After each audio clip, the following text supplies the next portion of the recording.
Today, and in the wood yard, my Uncle Benjamin is being held hostage, and it's my job to go bring him back home where he belongs. And I have to deliver the ransom. That is the ransom. Here we go. So last night before I left work, I loaded this wood up. It's mixed hardwood, and it's going to a customer that doesn't care what he gets. He said just mix everything together, so that's what it is. So we're gonna go deliver it this morning. It's about 7:30. I'm gonna deliver it on my way to the wood yard, and then we're gonna work outside today. I got lots to do, so we're gonna get busy right now.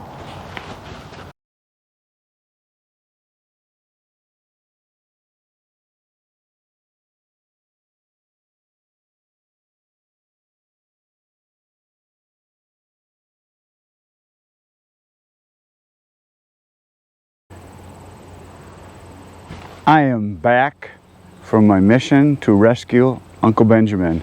It was a very successful trip. There was no hostilities. All I had to do was to unload the ransom, and I was able to collect him. Now, you might notice that I have different clothes on now, and there's a reason for that. This morning when I got up, I wasn't thinking, and I put on shorts and a short sleeve shirt, and I'm going to be working outside today all day, which normally would be a good thing. But I was recently diagnosed with Lyme disease. So I am now on, what is it, tetracycline, and it makes you very photosensitive. So I put my Gilligan hat on here. I got long sleeve shirt on, long pants, because this drug that I'm on for 2 weeks, the course is, it makes you photosensitive, so you can break out and have rashes and get burnt really bad apparently. And when I'm outside, I'm gonna have to cover up as much as I can and wear sunscreen. So I'll be covered except for my face, and my wife's gonna bring me some sunscreen real soon. I'll put on my face. So yeah, I got 2 tick bites about 3 weeks ago, and they were little bitty deer ticks. Thought nothing of it, because I've had ticks my whole life constantly. I mean, I'm outside all the time. And I didn't get the red bullseye, but about a week later I had a fever of about 101, 102, something like that, and I got hives all over my body, and I'll show you some pictures right here. So there's one side, and it's my armpit, just so you're not scared, and there's my other side of my torso, and then the next shot is of my leg, and all my legs, arms, everything was covered. So I had the hives, they only lasted a couple days. I started getting headaches, and my nephew, who was in the same location as I was when I got the ticks, he also had the same rash or hives and went and got checked, and he had Lyme disease. So I went and got checked a couple days ago, and the doctor said, yeah, 99% chance you've got it. Because I took pictures of my hives and showed them and talked about what happened and when it happened. Then I had another tick about a week ago, and that one was buried in my back. It's a little bitty one. And when I pulled it off and I popped it, it was full of blood already, so I had another one.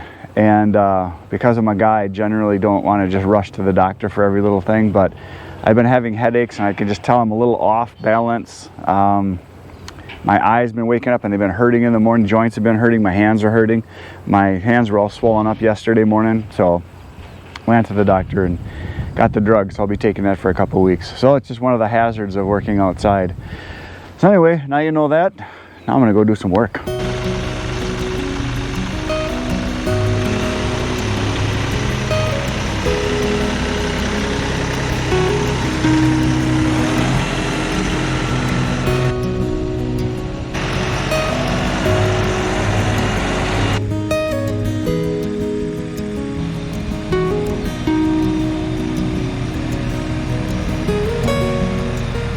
So I'm just guessing that a lot of you, because you're outdoor type people that do firewood, or outdoor people that watch my channel, some of you have probably already had Lyme disease. Some of you probably know people that had Lyme disease, and it's nothing really to mess around with. And one of the guys I sell to was about 80, and he had Lyme last year, and he almost died from it. It affected his heart because he had a bad heart to begin with, and it was rough going for a while there. He said he couldn't do anything. He said it took him a whole year to recover. So, especially when you're older, Lyme is nothing to mess around with. So, for those of you that have had it, put a comment there. Let me know what your experience was if you had it, how long it lasted, what your condition was. that kind of stuff. I'd be interested in finding out, and I'm sure a lot of you would like to hear some war stories about sickness. My dad had Lyme's, my grandpa had Lyme, my brother Kenny, he had it real bad. He knew something wasn't right, he wasn't feeling good, and one morning he woke up and he had Bell's palsy in one side of his face. It was just sagging down and he was drooling, couldn't keep his spit in or anything, couldn't even hardly talk. Went to the doctor and they put him on drugs right away, and within 2-3 days he said he was back to normal. My uncle right now is going through treatment for tick-borne disease. It's not Lyme, it's something else, something way worse, I guess. He's been in the hospital for like a 2-week period and he can't do hardly anything. He's home now again. He's 70 something. He's starting to feel better, but he said he has no energy. It's one of the rarest forms of tick disease. I guess it only affects 1% of people. So it's not Lyme, but it's something like it. So it's, again, one of those things, being an outdoor person, you got to kind of watch out for. But yeah, my whole family, a lot of people in my family have had it, and so it's nothing to mess around with. I'm typical, like a lot of you, I'm sure, that I thought, oh, you know, no big deal, I'll be okay, but it wasn't going away, and it was affecting me, and multiple things were happening. So family went, and I've been to a doctor in like 15 years, so I'm not a guy just to run in just because I got a hangnail or something, like some people are. I usually just work through the sickness most of the time. So what I'm going to do here, I'm going to do a little bit of work now. So I drove the tractor up, as you can see. This is where I was stacking this maple just the other day, and these chunks right here, all the chunks are going to go into the cookie bin, so I'm going to load those up into the bucket, and then I've got a whole bunch of slivers and stuff here to pick up that are kindling pieces, and then there's just a few pieces here left that need to be stacked, and I can rake this area up. I can pull up these runners I had wood stacked here. I want to get this all cleaned up, this tall grass. I want to get it all cleaned up and go through and make sure there's nothing in here, because I got to be able to get at this oak back here. I have an order tomorrow actually for a face cord, or is it for 2 face cords? I don't know, but that's 2 face cords. So that's a single row that's 16 feet long, so it's 2/3 of a cord there. So I have to get at that, and I want to get this all cleaned up, because like I said the other day, my plan is that in this area here, which you can see goes right over to my Christmas trees here that need to be trimmed, and I can go all the way back to the other side of that pile that you're looking at right there. I can go all the way over to here, and so this whole area all through here is a nice area that I'm going to be able to put up probably a full load of wood right in here, I think. So that's my plan anyway, and this is one of my best areas for drying wood, because you get sun, because that's east, and then west is over this direction over here. So this here gets sun all day long, so I want to put a whole nother load here. So that's what we're going to do. I'm going to start loading up some chunks and get this area cleaned up right now.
So as you just saw, my cookie bin is getting so full that stuff's just falling out because it's getting so high. I mean, it's over 8 feet high now. I mean, if you look up there, there's a lot of chunks in there.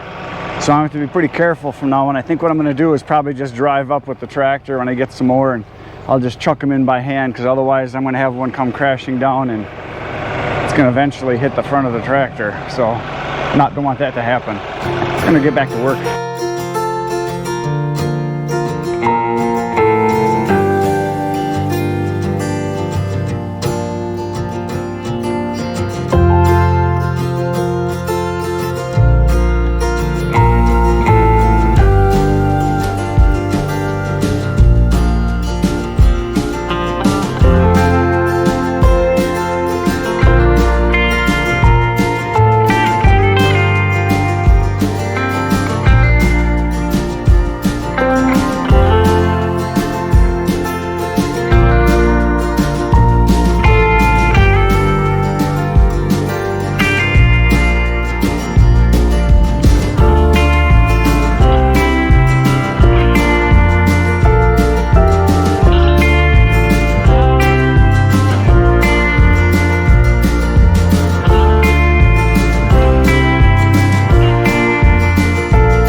So now what I'm going to do is all these stringers I had back in this area where the wood was on it, because this was where I had a whole truckload of burr oak put in here a year and a half ago, and that's all that's left of those 2 face cords, or 2/3 of a cord back there. So I had all these, this was all full of stringers and runners, and a lot of the pallets are over here. So I'm going to get this all consolidated into one pile right back over here behind this pile of, this is maple here. I'm going to pile it all right in here, right where I got all these thistles in here. And then I'm going to walk through and make sure I got all the chunks of wood and all the little pieces and stuff like that. And I'm going to mow this whole thing, get it cleared out really nice and get it looking pretty, so that when I get a load of wood in here, it's ready to go. So the cleaning is going to happen right now.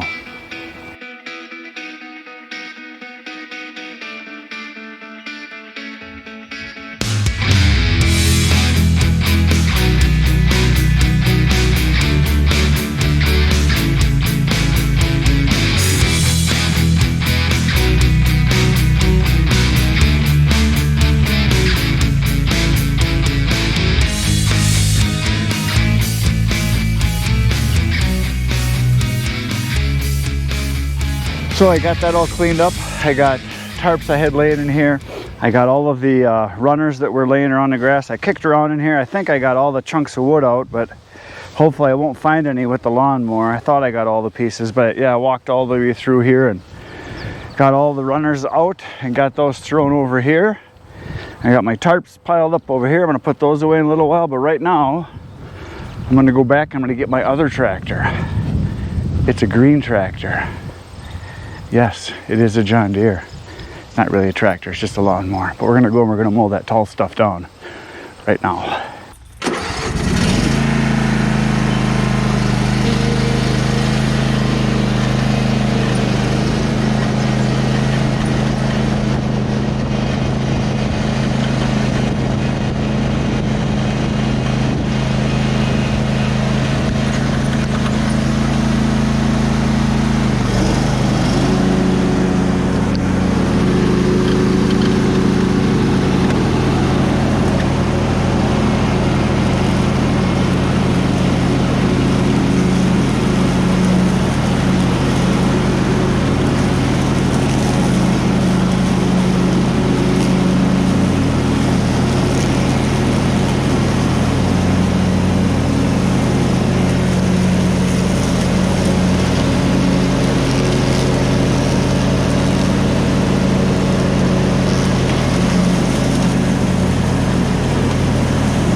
Look at that, big open area, all cleaned up. It's not beautiful, but it's a lot better than it was. I got all the wood stacked, so tomorrow I can get at this, and half of this will be gone. I might even sell all this tomorrow. And I mowed even a little bit on the other side, as you can see. I went up in this tall grass and mowed because I could put wood all the way out to here. And if I wasn't worried about these Christmas trees I got planted here, these balsams, I've got, I don't know, there might be 60, 70 in there, something like that. If I was to take those out, this could all be firewood, this whole thing. So they might just disappear. I planted them like, I don't know, 6 years ago, 7 years ago, something like that. I had no intention of ever using this much space for my wood yard, but my lot line comes over to right here. Right here's the stake. So pretty much straight back, go all the way back that way, another, I don't know, 100 yards or so. That's how far back I own into the woods. But I could have all of this into firewood. And then this is a tree line right here that goes this way. That's my property line there, over to where the neighbors are. So this could all be firewood in here. I could easily get, I'm thinking 3 truckloads in here, if I decide to get rid of my pine trees, or I shouldn't say pine trees, they're not pine trees, they're balsams, Christmas trees, if I decide to get rid of them. But anyway, there's what's left of the wood. I'll get rid of that, and then I'll mow this down and have this all cleared out once I get this wood out of here. And I'll have this whole area wide open for putting wood, which will be really nice. So I think I'm gonna ride off into the sunset now. I'm gonna start my tractor up, go put it away, and I'm gonna go get cleaned up. I got work to do in my other business. I gotta go do another whole half a day of photography. I think my first appointment starts at 1 o'clock. It must be close to noon right now, so I'm gonna go get cleaned up. And then I've got a 1 o'clock, a 3 o'clock, and I think a 5 o'clock. So, and then I got editing. So I'll be working till midnight again, but that's what I do. So I'm gonna ride off into the sunset now. Thanks for being here, folks. You know what to do. Hit the like, the subscribe, the share buttons, all that kind of stuff. And tomorrow I will be back in the wood yard. You should come along. It'll be fun. Between now and then, get outside, get cutting. Good night, Irene.